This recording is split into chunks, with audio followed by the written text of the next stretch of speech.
Hallelujah. फिर एक बार मैं पास्टर भीमराव आपके सामने आज एक नए बातों के साथ परमेश्वर की महिमा करने के लिए तुम लोगों के बीच में परमेश्वर ने खड़े रहने का मौका दिया, इसीलिए धन्यवाद करते हैं। धन्यवाद करते हैं आप सभी को भी परमेश्वर की ओर से, जो आप हमारे वीडियो को देख रहे हैं, शेयर कर रहे हैं, लाइक कर रहे हैं, सब्सक्राइब कर रहे हैं और इस बाग में आपका भी योगदान है। और परमेश्वर आपने जो योगदान हम हमारे चैनल में दिखाया है, उन सारे चीज़ों के लिए परमेश्वर आपको आशीष करे, आपके घर में शांति रखे। परमेश्वर से हमारी यही प्रार्थना है। बाइबल बताती है जो परमेश्वर के राज्य में होता है, जो परमेश्वर के राज्य को बढ़ाने में मदद करता है, परमेश्वर उसके जीवन को, उसके राज्य को भी वो बदलेगा। हालेलुया। तो आज हम देखते हैं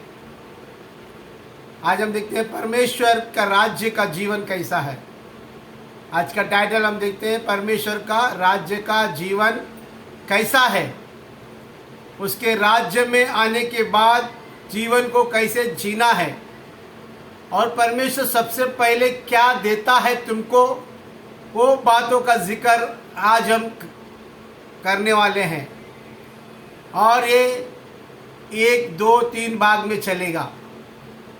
हालेलुया। हम लोग देखते हैं सबसे पहले परमेश्वर का जो राज्य का जीवन जो हमको परमेश्वर देता है, वो कैसे देता है? हमारे विश्वास करने के द्वारा। और वो हम पर विश्वास करने के द्वारा परमेश्वर हमसे ज़्यादा वो हमारे ऊपर बहुत विश्वास करता है। पूरे विश्वास करने के द्वारा ही वो हमको उसके राज्य में बुलाता है और उसके राज्य का जीवन जीने का वो तुम्हें मौका देता है। ऐसे तो परमेश्वर हर रोज हर पल मनुष्य के जीवन को बदलने के लिए वो पूरी तरह से कोशिश करते रहता है। वो पूरी तरह बदलने के लिए मनुष्य को चांस देते रहता है डेली। ऐसा दिन नहीं जाता है परमेश्वर का कि परमेश्वर ने एक मनुष्य को मौका नहीं दिया। हर मनुष्य को, जगत में जितने भी लोग मनुष्य जाति है, सभी जाति को परमेश्वर रोज मौका देता है कि वो मन को बदले, पाप को छोड़े, व्यभिचार को छोड़े। इन सारी बातों को छोड़ने के लिए परमेश्वर रोज हमको एक मौका देता है। लेकिन मनुष्य जो है उस मौके को समझ नहीं पाता है। और मनुष्य क्या करता है? अपने आप को परमेश्वर के ऊपर ब्लेम कर देता है। परमेश्वर ने मेरे को नहीं बुलाया, परमेश्वर ने मेरे को नहीं चुना, परमेश्वर ने मेरे को बातें बताया नहीं। बाइबल बताती है हर एक मनुष्य को रोज परमेश्वर एक मौका देता है कि तू अभी बदले। इसके लिए परमेश्वर के राज्य को जानने के बाद, परमेश्वर का राज्य का जीवन जीने के लिए सबसे पहले परमेश्वर उसका अधिकार तुमको देता है। पहले जो तुम्हारे पास अधिकार था, जो संसार का अधिकार जो पहले तुम्हारे पास था, उस अधिकार को छुड़ाकर परमेश्वर उसके राज्य का अधिकार तुमको देता है। पहले तुम्हारा अधिकार कैसे था? पहले तुम्हारा अधिकार जो संसार की रीति के अनुसार जो अधिकार संसार ने दिया, शैतान ने दिया, उसका क्या अधिकार था? हम लोग देखते हैं गलती की किताब को अगर हम निकालेंगे तो गलती की किताब में ऐसा लिखा है। गलती की किताब उसका 5वां अध्याय उसका 19 वचन को देखेंगे तो वहाँ पे लिखा है इस तरह से कि पहले हमारा अधिकार किस किस चीज़ों पे था। जब हम परमेश्वर को नहीं जानते थे, परमेश्वर के अंदर नहीं गए थे, तभी हमारा अधिकार कौन कौन चीज़ों पे था कर आज हम लोग देखते हैं। सबसे पहले हम लोग देखते हैं शरीर की अभिलाषा के ऊपर सब हमारा अधिकार था। पहले क्या अधिकार था? यहाँ पे लिखा है शरीर के काम तो प्रकट है, अर्थात व्यभिचार, गंदे काम, लुच्चापन, मूर्ति पूजा, टोना, बैर, झगड़ा, ईर्ष्या, क्रोध, विरोध, फूट, विधर्म, डहा, मतवालापन, लीला क्रीड़ा और इन जैसे और काम है। हालेलुया। ये सारा जो है हमारे पुराने जीवन का काम था, जो आज परमेश्वर पे विश्वास करने के द्वारा परमेश्वर ने हमको वहां से छुड़ाया है। उस अधिकार, जो अधिकार तुमको जिसने दिया था, उस अधिकार से तुमको छुड़ाकर एक नया अधिकार तुमको देने के लिए वो कहता है। नया अधिकार देने के लिए वो तैयारी कर रहा है। नया अधिकार तुम्हें देता है ताकि तुम उस नए अधिकार के साथ में जियो। नया अधिकार तुमको क्या सिखाता है? नया अधिकार तुमको क्या बताता है?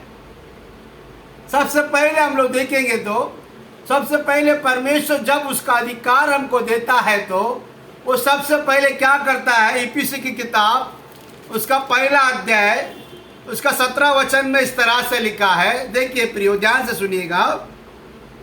हमारे प्रभु यीशु मसीह का परमेश्वर जो महिमा का पिता है, तुम्हें अपनी पहचान से ज्ञान और प्रकाश की आत्मा दे। हालेलुया। सबसे पहले यीशु मसीह से पहचान होने के द्वारा हमको परमेश्वर ज्ञान और प्रकाश का आत्मा देता है। हालेलुया। किसका ज्ञान? ज्ञान और आत्मा, परमेश्वर के ज्ञान और आत्मा का प्रकाश हमें देता है। बाइबल बताती है संसार के लुच्चेपन के बातों को छोड़कर, संसार के कामों को, विचार के कामों को छोड़कर, शरीर की अभिलाषा को छुड़ाकर परमेश्वर हमें उसकी पहचान में बनाना चाहता है। और उसकी पहचान क्या है? उसकी पहचान कैसी है? उसकी पहचान कैसी है सारी दुनिया जानती है। इसलिए परमेश्वर हमारे पुराने अधिकार से छुड़ाकर एक नया अधिकार हमको देता है। वो नया अधिकार क्या करता है?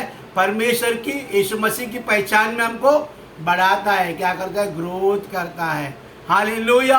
और परमेश्वर की पहचान का क्या चिन्ह है? परमेश्वर की पहचान का चिन्ह है, वही बाइबल में लिखा है, वही 5वां अध्याय, गलती किताब 5वां अध्याय में लिखा है। जब परमेश्वर अपनी स्वभाव में हमको बदलना चाहता है, अपना स्वभाव का अधिकार हमको देना चाहता है, जब उसका स्वभाव का अधिकार जब हमारे अंदर आता है, तभी हमारे पास कौन सी बातें हमारे जीवन में आती है, उसको हम यहाँ पर देखते हैं। देखिए, सबसे पहले परमेश्वर उसका आत्मा हमको देता है ताकि हमें ज्ञान और प्रकाश की आत्मा यीशु मसीह के पहचान के द्वारा मिले। हमारी पहचान के द्वारा, यीशु मसीह की पहचान के द्वारा हमको ज्ञान और प्रकाश की आत्मा मिले। वो आत्मा क्या करता है? सबसे पहले यहाँ पे देखते हैं हम लोग, आत्मा का फल प्रेम। सबसे पहले क्या है प्रियो? प्रेम। जब हम परमेश्वर का राज्य का जीवन जीते हैं तो परमेश्वर जब हमें अधिकार देता है, उसके राज्य का अधिकार, सबसे पहला वो हमको सिखाता है कि प्रेम करना। सबसे पहले वो क्या सिखाता है? प्रेम कर। आत्मा का फल क्या है? प्रेम है। परमेश्वर क्या है? आत्मा है। परमेश्वर शरीर में नहीं बसता है, परमेश्वर आत्मा में बसता है। जिसकी आत्मा खुलती है वो सबसे पहले परमेश्वर के जीवन में जीते वक्त सबसे पहले उसके जीवन में प्रेम आना बहुत जरूरी है। प्रेम बहुत जरूरी है। आत्मा का फलों में सबसे बड़ा फल है प्रेम। फिर उसके बाद परमेश्वर कहता है प्रेम, आनंद, शांति, धीरज, कृपा, भलाई, विश्वास, नम्रता और संयम, ऐसे ऐसे कामों के विरोध में कोई भी व्यवस्था नहीं है। हालेलुया। आत्मा का फल, तुम आत्मा के फलों में तब तुम जीते हो, आत्मा का जीवन जब तुम जीते हो, फिर तुम्हारे ऊपर कोई व्यवस्था की जरूरत नहीं है, कोई भी धर्म के कानून की तुम्हें जरूरत नहीं है, क्योंकि तुम्हारे अंदर आत्मा का फल है। तो आत्मा का फल तुमको सिखाएगा कि परमेश्वर का ज्ञान क्या है, परमेश्वर का प्रकाश क्या है। हालेलुया। इसके लिए सबसे पहले परमेश्वर पुराने स्वभाव को मिटाकर नया स्वभाव देता है, ताकि हमारे जीवन जो है परमेश्वर के अंदर प्रकाशमान हो और वो प्रकाश सारी दुनिया पे गिरे। जो कोई यीशु मसीह को नहीं जानता है, जो कोई पुराने जीवन को जीता है, उनके जीवन बदलने के लिए परमेश्वर सबसे पहले हमको क्या करता है? प्रकाश की आत्मा देता है। हालेलुया। ये बहुत ज़रूरी है प्रियो, प्रकाश की आत्मा। इसीलिए हम और एक बात को अगर देखेंगे तो वहाँ पे और चीज़ को बहुत बार लिखा है। हम लोग देखते हैं, हम लोग देखेंगे तो नीति वचन में भी लिखा है। नीति वचन उसका 2:5 में लिखा है, ऐसा करने से, परमेश्वर तुझे वो पहचान देने से तेरे हर काम सफल होंगे और परमेश्वर के अंदर तू बना रहेगा। हालेलुया। परमेश्वर की जब पहचान में तुम बढ़ते हो, जब आत्मा का फल तुम्हारे अंदर आता है, पुराना अधिकार परमेश्वर निकाल कर ये अधिकार तुमको देता है। ये अधिकार में चलने के लिए तुम्हें परमेश्वर प्रोत्साहन करता है। इस अधिकार पर चलना है। प्रेम, आनंद, शांति, धीरज, कृपा, भलाई, नम्रता। हालेलुया। इन चीजों में चलने के लिए परमेश्वर तुम्हें अधिकार देता है। पहला हमारा अधिकार कैसे था? गलतियां 5:19 में। हालेलुया। इसीलिए प्रियो, आज हम एक कहानी को बताते हैं तुमको। इसहाक नाम का एक व्यक्ति था जिसके 2 पुत्र थे। एक का नाम एसावा था, एक का नाम याकूब था। इसहाक बहुत बूढ़ा हो गया था और वो मरने पर था। इसहाक ने उसके बड़े बेटे एसावा को बुलाकर कहा, ये मेरे बेटे, मैं तो बूढ़ा हो गया हूँ और मेरी आंखें बहुत धुंधली हो गई है, मुझे दिखता नहीं है। इसके लिए उसने बड़े बेटे को बुलाकर कहा, एसावा को बुलाकर कहा, तू जंगल में जा, एक शिकार को मार और मेरे लिए तू खाना पका और मुझे खिला। मैं संतुष्ट होकर तुम्हें आशीर्वाद देता हूँ। क्या करता हूँ? आशीर्वाद देता हूँ। एसावा एक बहुत अच्छा शिकारी था, इसीलिए उसने क्या किया? सीधा शिकार करने को गया और शिकार कर कर एक अच्छी एक भेड़ को मारकर लेके आने वाला था। उससे पहले उसका एक भाई और एक भाई याकूब जो है अपने घर का ही भेड़ को मारकर उसके लिए खाना पकाकर उसके जैसा ही वेश डालकर, और एसावा के हाथ में जो काला सरीका, उसके एक हाथ में जो है काला सरीका बहुत बड़ा ढाक था, उसके ऊपर बाल थे। उस बाल से इसहाक पहचानता था कि ये मेरा एसावा है। याकूब ने क्या किया? उस तरह का खाल, बकरे का खाल को बांधकर उसके बाप के सामने गया। देखिए प्रियो, कितने चीटिंग कर कर वो याकूब जो है उसके बाप के पास गया। इसहाक का आंख नहीं दिख रहा है, बहुत धुंधली आंखें हैं उसकी, बहुत उम्र हो गया उसका। जब वो बोल रहा है, ये पिता, मैंने तेरे लिए भोजन को लेकर आया है, तब इसहाक बोल रहा है याकूब से, ये मेरे बेटे, इतने जल्दी तुझे शिकार कैसे मिल गया?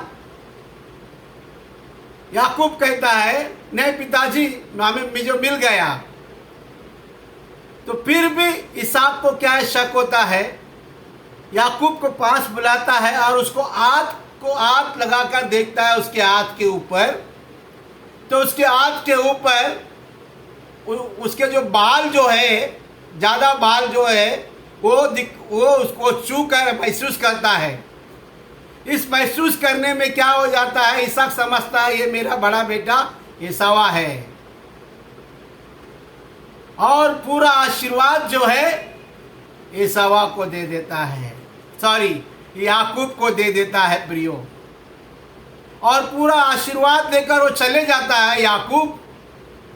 फिर एसावा आता है, उसके पिताजी को बोलता है, पिताजी मैंने शिकार लेकर आया, मैंने भोजन बनाकर लेकर आया। तो इसहाक पूछता है, तू कौन है? वो बोल रहा है, मैं एसावा हूँ। फिर वो बोल रहा है, अभी जो आया था वो कौन था? वो समझ जाता है कि उसके छोटे भाई ने आकर उसके आशीर्वाद को क्या कर लिया? वो छीन लिया। याकूब का मतलब है धोखा देना, और उसके आशीर्वाद को वो छीन कर चले जाता है। एसावा बहुत बिलक बिलक कर रोता है। क्या पिताजी तेरे पास मेरे लिए आशीर्वाद देने के लिए कुछ भी नहीं है? तूने सब उसको दे दिया, वो तो धोखे से ले लिया, अभी मैं उसको नहीं छोड़ूंगा। क्या अभी तेरे पास मेरे लिए कुछ भी नहीं है? फिर भी उसने एक आशीर्वाद उसको भी दिया, लेकिन वो आशीर्वाद था केवल परिश्रम करने का आशीर्वाद था। प्रिय, बाइबल बताती है धोखे का जीवन धोखे में जाता है। कोई भी अपने पिता को, अपने भाइयों को और किसी को भी धोखा करता है, वो धोखे में फंसता है। याकूब आशीर्वाद तो ले लिया, एसावा को बहुत गुस्सा आया, एसावा उसको मारने के लिए ढूंढ रहा था। जब उसकी माँ ने जाके याकूब को बोला कि तेरा भाई तुझे मारने ढूंढ रहा है, तू क्या कर, मेरे भाई के पास, लाबान के पास चले जा। प्रियो, जब याकूब लाबान की ओर निकला तो इन सारी बातों का वो वहां पे लेख देना पड़ा उसको। वो गया ये सोच के कि मैं मामा के पास, लाबान तो जाता हूँ, लाबान के पास, उसका मामा जो लाबान है उसके पास तो जाता हूँ, वहाँ जाके मैं राज्य करूँगा। लेकिन ऐसा नहीं होता है बिल्कुल। प्रियो, हर एक कामों का मुआवजा हमें देना ही पड़ता है। अच्छे कामों का फल हम खाते हैं, बुरे कामों का मुआवजा देना पड़ता है। जिस तरह उसने अपने भाई को धोखा देकर गया, उसी तरह से जब उसके मामा के पास गया, वहां पर उसको बहुत बार धोखा मिला, बहुत बार उसके मामा ने उसको धोखा दिया, बहुत सारे मेहनत करवाया उससे।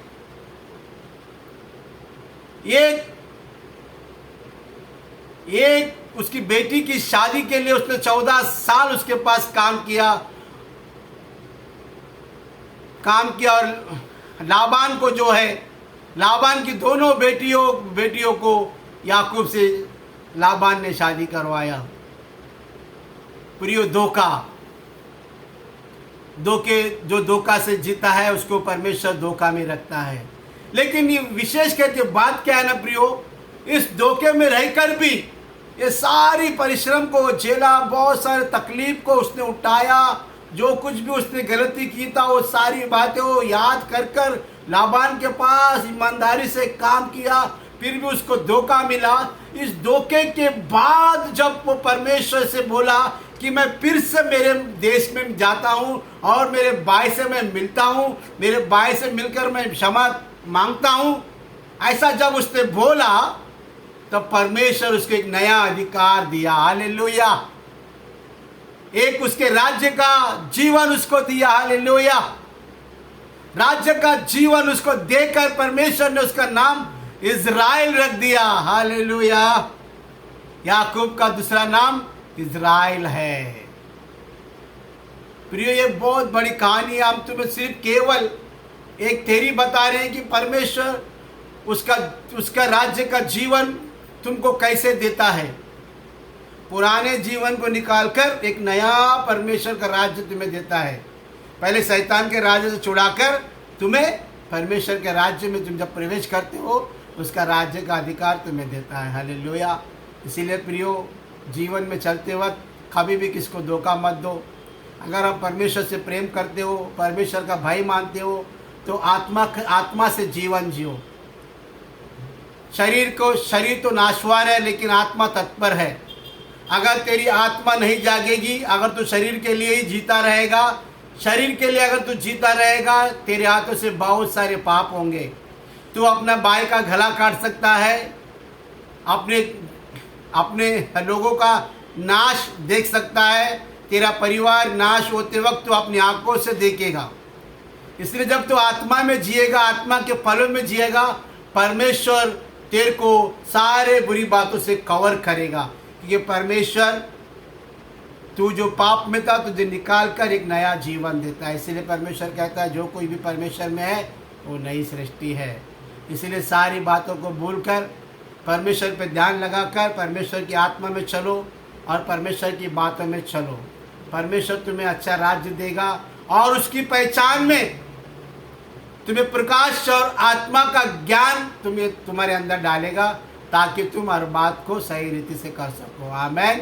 परमेश्वर इन सारी बातों के द्वारा तुम्हें आशीष दे और अनुग्रह दे। तो आज का टाइटल था परमेश्वर का राज्य का जीवन तुम्हें परमेश्वर देता है।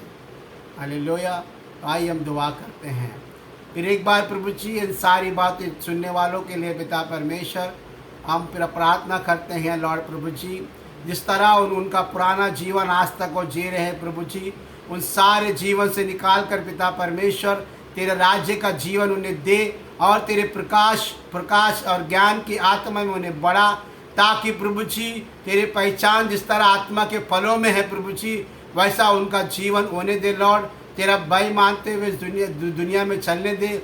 हर एक काम को पिता परमेश्वर तेरे नाम से वो करने दे, ताकि प्रभु जी उनके हर एक काम सफल हो जाए। सभी को पिता परमेश्वर ग्रोथ कर, फाइनेंशियल में ग्रोथ कर, शरीर में ग्रोथ कर, शरीर की सारी बीमारियां निकल जाने दे और जो कुछ भी टेंशन की आत्मा है सारी टेंशन की आत्मा निकल जाने दे।